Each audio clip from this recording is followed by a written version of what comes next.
Well, good morning, cruising through life. That's my other channel that I started back then, like a year ago, or maybe 2 years ago. Hmm. Okay. And this is very important to us. Um, so, the people that we have elected to tell first was Scott and Eddie, Hmm. and they reported back to their wives, um, his both sets of parents, Hmm. and my children in Dallas and New York.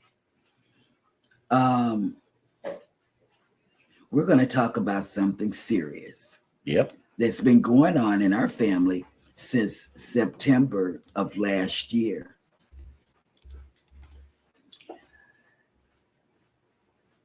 Um, and we didn't know Right. that what the diagnosis was. It caused stress in our family. I had a stroke. Now I'm on a walker, but not all the time. I can use a cane. Hmm. Um, Jeremy had stress. He passed out on the causeway, and we were switching drivers. And this morning, he's having not stress related, but I think it might be gallstone related, this morning. Um, so here we are, our 8-year old twin, Elijah, and you all know him because people call him the next president. He's very smart. Hmm. But in September of last year, things started changing, just little things that because even though my major in college was sociology and a minor in psychology, I still didn't pick up on it. The issue was he was wanting to kill himself. He asked his teacher in September of last year if he can kill himself. And so the teacher sent him to the counselor. The counselor called us and told us to come up to the school. And because she couldn't let him go um, on the bus, she had to keep him. And we really couldn't go as well um, up there because we were expecting the girls to come off the school bus. So we had to wait. When we got there, Elijah had asked permission to kill himself. We found out this year that the school should have called another agency before we got there Hmm. because that would have alerted everybody that something else deeper inside of him was going on. But they didn't. They just waited till we got to the school Hmm. and, talked to us. And we signed papers about the level of, what was that? The level of, They did a preliminary little assessment at the school. It's an assessment that was done at the school, and he came in as low risk.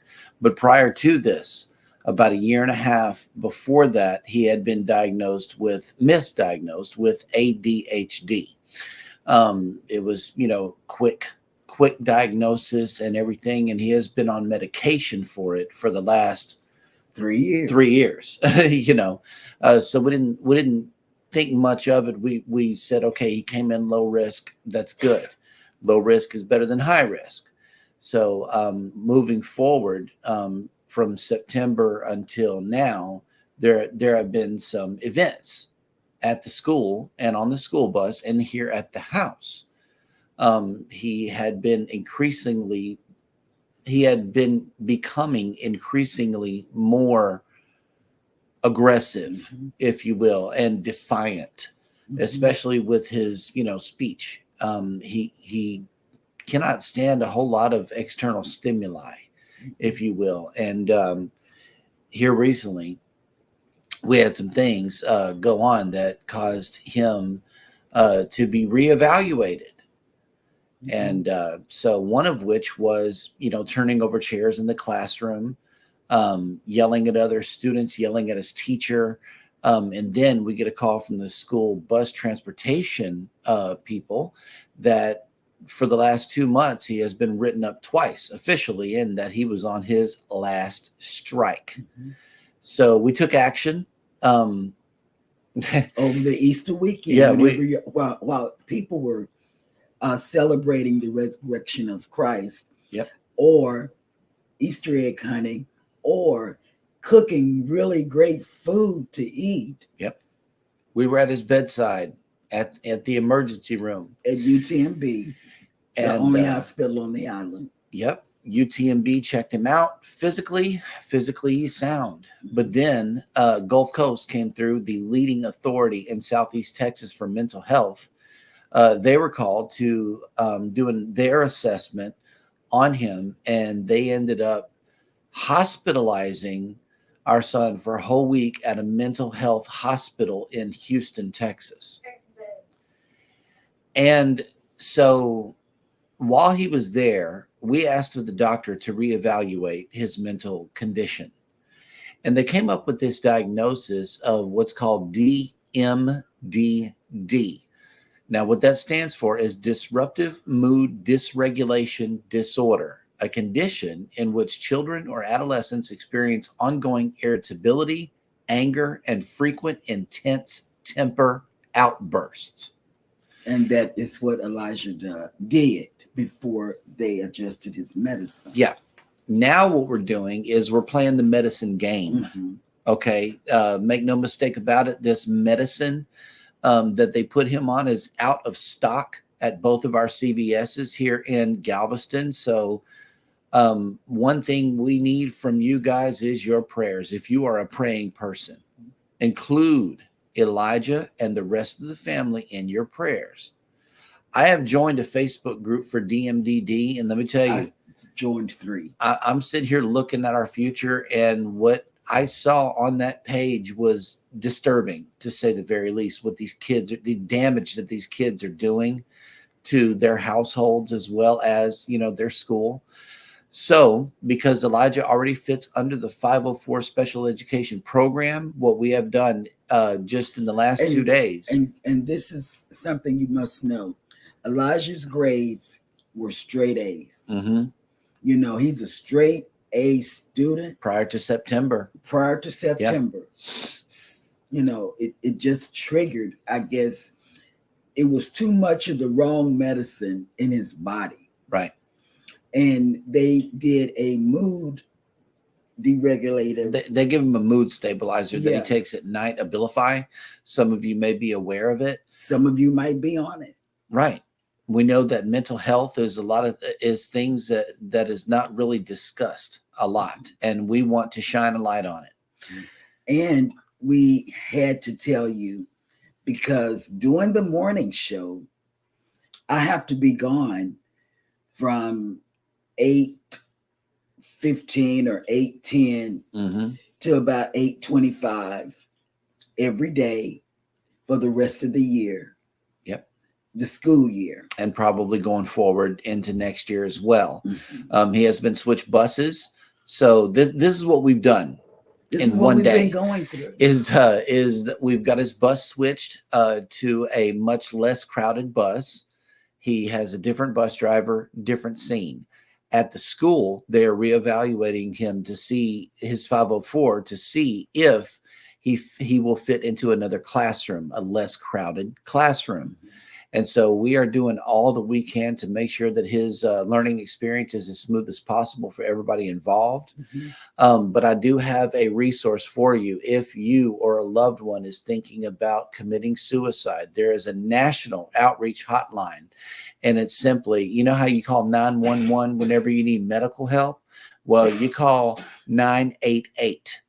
988 is the National Suicide and Crisis Lifeline, available 24 hours a day. It's in English and Spanish. So it's available any time of day that you need to reach out to somebody for help in the event that you want to harm yourself or others. Call this number. Do not be ashamed. Do not be afraid, because mental health is something that all of us go through. We do. We all have mental health. And as we take care of ours, we need to also rearrange our thought patterns and processes on how to, deal move with forward. things like this. We have to adjust ourselves. The Yes, whole we do. family Yes, we do. have to adjust themselves. His twin Hannah, you see her with us a lot. She is helping us by keeping him calm. She's spending a lot of time with him. So we thank her for that, because they are close. And when he was hospitalized for those 8 days, Hannah was going through missing him. She would say, we need to pray for Elijah. She was the main one. She was just saying how she missed him. And we took her out of school thinking that she could go see him. But in a mental hospital, you have to be 17 or 18 to see or be a visitor. And again, the twins are 8.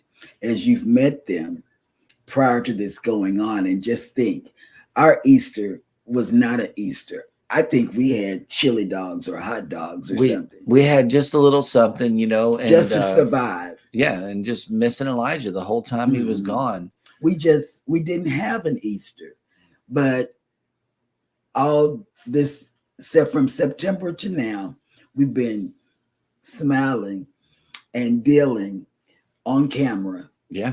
And now, because I talked to Jeremy and I said, I think we need to tell people, because I'm going to be gone from a portion of the morning show. Yes. And that's what she's going to be doing is bringing Elijah down to the bus stop and making sure that he gets on this better bus. See, the thing of it is, he has to go to a special bus that handles people like him. So the thing of it is, a parent has to be there with him when he gets on the bus as well and as gets off. And before, all he had to do was just go to the bus stop. Right. And that's just what he had to do. So we are navigating through these changes. We asked We're cruising through life. Cruising through life. That's what this is all about. And we want to keep you guys in the loop and also request your prayers, as well as let you know about this National Suicide and Crisis Hotline. It is 988. And we can give them information on the diagnosis. Yeah, DMDD. It's easily a Googleable term. Just look it up. I am going to paste a link to an informational page down in the description of this video. Everybody keep the prayers going for the Boucher family. Yeah. And so as we cruise through life, you guys do the exact same thing. Take care of each other. Pray for one another. Take care of yourselves. Never, ever forget. We love you. Love you. So y'all start loving on each other out there. And we'll see you every day still. But I'll be gone for just a small segment of the show. Probably during Jeremy Goes Bananas. Probably. I'll be back all right before Scott does the news. All righty, guys. Well, take care. Thank you so much for tuning in. Okay. Bye.